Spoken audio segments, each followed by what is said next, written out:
नमस्ते दोस्तों, आप सबका एक बार फिर से स्वागत है आपके अपने YouTube चैनल सत्य सनातन में। सारी दुनिया को पता है कि पूरे विश्व के अंदर जो आज ये महामारी व्याप्त हुई है, ये चीन के द्वारा दी गई है। हमने पिछले रिकॉर्ड्स में भी निकाल करके देख लिया है कि किस प्रकार से अभी तक के जितने भी वायरस पैदा हुए हैं वो सारे के सारे चीन के द्वारा पैदा किए गए हैं। लेकिन पूरे विश्व को समाप्त करके इसकी अर्थव्यवस्था के ऊपर कब्जा करने की जो षड्यंत्र वाली नीति और नज़र है चाइना की, उसको भी हमें समझना पड़ेगा। जिस प्रकार से पाक ऑक्यूपाइड कश्मीर के अंदर भारत से नज़दीक से निकालती हुई जो सड़क चाइना ने बनाई है, उसके षड्यंत्र को समझना होगा। हमें समझना होगा क्यों चीन लगातार नेपाल के ऊपर अपना दबदबा बढ़ा रहा है। हमें समझना होगा कि क्यों हिंद महासागर के अंदर चीन की गतिविधियां बढ़ती जा रही हैं। हमें समझना होगा कि क्यों वो पाक ऑक्यूपाइड कश्मीर के उस क्षेत्र को कब्जाना चाहता है जो अफगानिस्तान, पाकिस्तान और भारत तीनों देशों की सीमाओं से लगा हुआ है। हमें समझना होगा कि वो अरुणाचल प्रदेश में इस कदर क्यों हावी है कि वहाँ की वो सीमाओं को अपने कब्जे में लेना चाहता है। हमें ये भी समझना होगा कि क्यों वो भूटान के पीछे पड़ा हुआ है और क्यों उसके ऊपर कब्जा करके वो ऐसी कौन सी रणनीति तैयार करना चाहता है। हमें समझना होगा कि क्यों चाइना ने ब्रह्मपुत्र नदी के ऊपर इतना बड़ा बांध बनाने की परियोजना को शुरू किया है। और हमें यह भी समझना होगा कि क्यों चाइना ने भारत के पड़ोस में एक कृत्रिम आइलैंड बनाने की शुरुआत कर दी है। दोस्तों, चीन अपनी हरकतों से बाज नहीं आएगा। ये एक ऐसे कुत्ते की पूंछ है जिसको आप सदियों तक भी अगर पाइप में रखेंगे तो भी ये सीधी नहीं होगी। पहले उसकी वजह से पूरी दुनिया में कोरोना वायरस फैला। जब उसके यहाँ स्थितियाँ सुधरी तो उसने पूरी दुनिया को परेशान करना शुरू कर दिया। सबसे ज़्यादा दिक्कत पड़ोसी देशों को है, जिसमें सबसे पहले नंबर पर आता है भारत, फिर दक्षिण कोरिया, जापान, इंडोनेशिया, थाईलैंड। ये सारे देश हैं जिनकी नाक में इसने दम कर रखा है। अब भारत से थोड़ी ही दूरी पर समुद्र में एक कृत्रिम आइलैंड वो बना रहा है। चीन अब भारत से केवल 684 किलोमीटर दूरी पर ही मालदीव के पास में एक कृत्रिम द्वीप यानी आर्टिफिशियल आइलैंड बना रहा है। इससे भारत समेत कई देशों को रणनीतिक तौर पर खतरा हो जाएगा। इसका खुलासा हुआ है सैटेलाइट की तस्वीरों के जरिए। ये तस्वीरें जारी की हैं ओपन सोर्स इंटेलिजेंस एनालिस्ट डेट्रेसफा ने।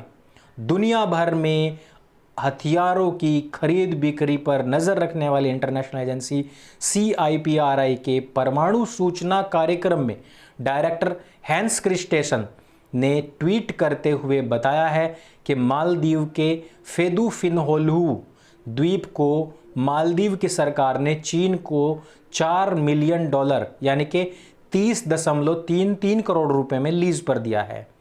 और वहाँ से लीज पर लेकर, और आपको ध्यान है मालदीव जब चाइना के साथ में डील कर रहा था तो उस टाइम पर मालदीव के भारत को लेकर के जो रवैया था वो एकदम से चेंज हो गया था। हेंस इसमें लिखते हैं कि अब चीन ने इस द्वीप को और बढ़ा लिया है। इस पर सड़कें, इमारतें आदि बनती हुई दिख रही हैं। यह भारत को घेरने की कोशिश कर रहा है। चीन ने हिंद महासागर में कई देशों को कर्जा देकर के अपने जाल में ऑलरेडी फंसाया हुआ है, जिसमें कि पाकिस्तान भी एक है। आपको यहाँ पर पता होना चाहिए कि मालदीव के पूर्व राष्ट्रपति अब्दुल्ला यामीन ने 2016 में चीनी कंपनियों को 16 द्वीप लीज पर दिए थे। इन पर चीन बड़े पैमाने पर निर्माण कार्य कर रहा है। अंतर्राष्ट्रीय एक्सपर्ट्स की माने तो इसके जरिए चीन भारत को सामरिक तौर पर घेरने की कोशिश कर रहा है। हिंद महासागर में मालदीव ऐसी जगह पर स्थित है जिससे कि कई अंतर्राष्ट्रीय व्यापारिक मार्ग गुजरते हैं। चीन को यहां अपना फायदा दिखाई दिया है, इसलिए वह मालदीव की मदद करने के लिए अपना रास्ता तैयार कर रहा है। चीन मालदीव के जरिए भारत पर निगरानी करेगा और अब मालदीव से भारत पहुंचने पर चीन के फाइटर जेट्स को 20 से 25 मिनट ही लगेंगे। अब्दुल्ला यामीन के कार्यकाल के दौरान भारत और मालदीव के बीच में तनाव बढ़ गया था। वहां पर हालात ऐसे हो गए थे कि प्रधानमंत्री नरेंद्र मोदी ने ही अपनी मालदीव यात्रा ही रद्द कर दी थी।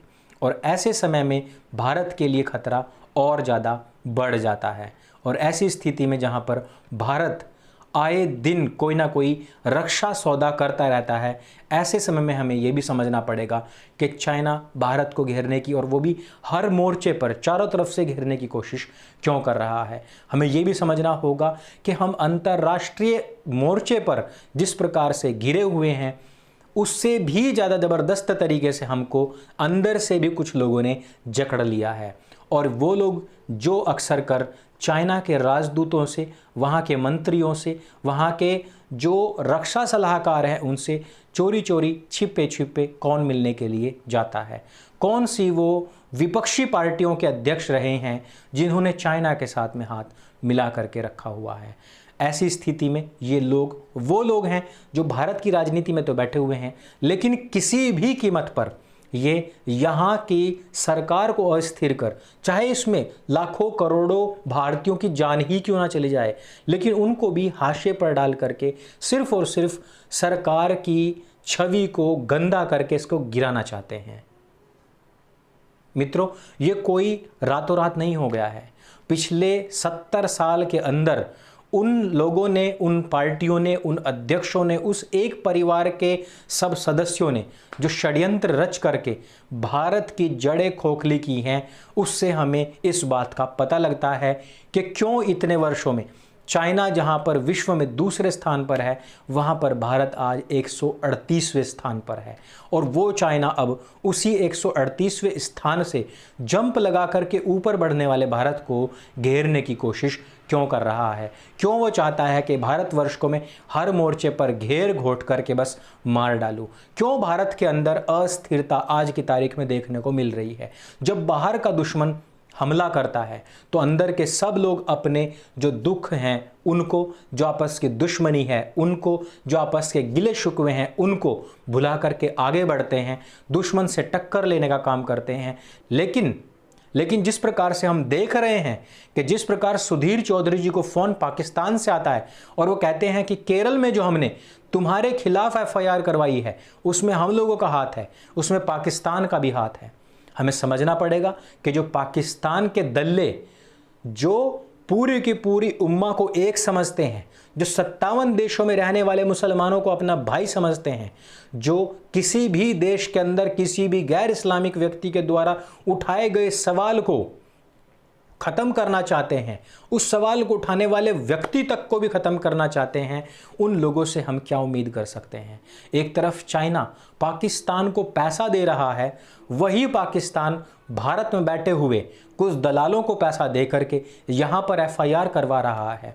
वही चाइना नेपाल में भारत के लिए विद्रोह को पैदा कर रहा है। वही चाइना अब नीचे जाकर के मालदीव में वहाँ पर भारत के खिलाफ विद्रोह को पैदा कर रहा है और साथ ही साथ वहाँ से भारत के ऊपर हमला करने की भी तैयारी कर रहा है। लेकिन यहाँ पर औरतों को आगे करके, यहाँ बच्चों को आगे करके कुछ ऐसे आंदोलन खड़े किए जा रहे हैं, फैब्रिकेटेड आंदोलन खड़े किए जा रहे हैं ताकि भारत को कमज़ोर किया जा सके। इन आंदोलनों में भी पाकिस्तान का हाथ बहुत स्पष्ट तौर पर हमने पिछले दिनों आप लोगों के सामने स्पष्ट किया था, बताया था। हमने बताया था किस प्रकार से वो लोग जो कश्मीर के रास्ते भारत में घुसे, वो लोग जो पाकिस्तान के साथ में संबंध रखते हैं, वो लोग दिल्ली में आकर के बैठे और जो कश्मीर के अंदर पत्थरबाजी, जो कश्मीर के अंदर आगजनी, जो कश्मीर के अंदर काफिरों के ऊपर हमला, जो कश्मीर के अंदर भारत तोड़ो के आंदोलन के जितने भी नारेबाजी थी, वो लोग जो वहाँ पर आज़ादी आज़ादी के नारे लगाते थे, वो सब के सब नारे यहाँ दिल्ली में लगवाए गए। वो सारे के सारे पाकिस्तान के द्वारा प्रायोजित थे। लेकिन पाकिस्तान की इतनी हिम्मत, इतनी औकात, इतनी हैसियत नहीं है दोस्तों कि वो फंड कर सके भारत में लोगों को। इसके पीछे चाइना का हाथ है। चाइना का हाथ पाकिस्तान के सिर पर है और पाकिस्तान का हाथ भारत में बैठे हुए कठमुल्लों के सिर के ऊपर है। और उन कठमुल्लों ने वाकई में सरकार को घुटनों पर ला करके आज की तारीख में खड़ा किया हुआ है। हमने देखा नरेंद्र मोदी जी एक बार फिर से आते हैं, लेकिन इस भयावह स्थिति में देश को पहुंचाने वाले लोगों के खिलाफ एक शब्द भी नहीं बोलते हैं। ये होता है दबाव जो कि हिंदू पैदा नहीं कर सकता है। हिंदू को सिर्फ रोना आता है, वास्तविकता से भटकाव आता है और अपने बच्चों को सेक्युलर बनाना आता है। वास्तविकता से आंखें मूंदना बहुत ज़्यादा दिनों तक आपके लिए कारगर सिद्ध नहीं होगा, क्योंकि जो शतुरमुर्ग मिट्टी के अंदर अपना सिर गाड़ लेता है जल्द ही उसका शिकार होता है, जल्दी उसके अंडों में से बच्चे निकाल करके नोच नोच करके खाए जाते हैं। उनकी फसलें और आने वाली नस्लें हमेशा हमेशा समाप्त हो जाती हैं। जो इतिहास से कुछ सीखते नहीं हैं वो अक्सर इतिहास बन जाते हैं। इस पूरे के पूरे प्रपंच को, इस पूरे के पूरे जाल और जंजाल को हमें समझना होगा। समय रहते समझते हुए हमें अपने देश की जो राष्ट्रवादी ताकतें हैं उनके हाथ मजबूत करने होंगे, और ना केवल मजबूत करने होंगे बल्कि जहां जहां पर उन्होंने अपनी शतुरमुर्ग वाली गर्दन मिट्टी के अंदर धसाई हुई है, हमने इन लोगों को धमाका करके जगाना भी पड़ेगा कि अगर आपने ये कार्य नहीं किया तो ना केवल आपकी सरकारें जाएंगी, इवन आप लोग भी हमेशा के लिए चले जाएंगे। सनातन के पास में विकल्पों की कोई कमी नहीं है, लेकिन अगर कमी है तो सिर्फ और सिर्फ जीवटता की।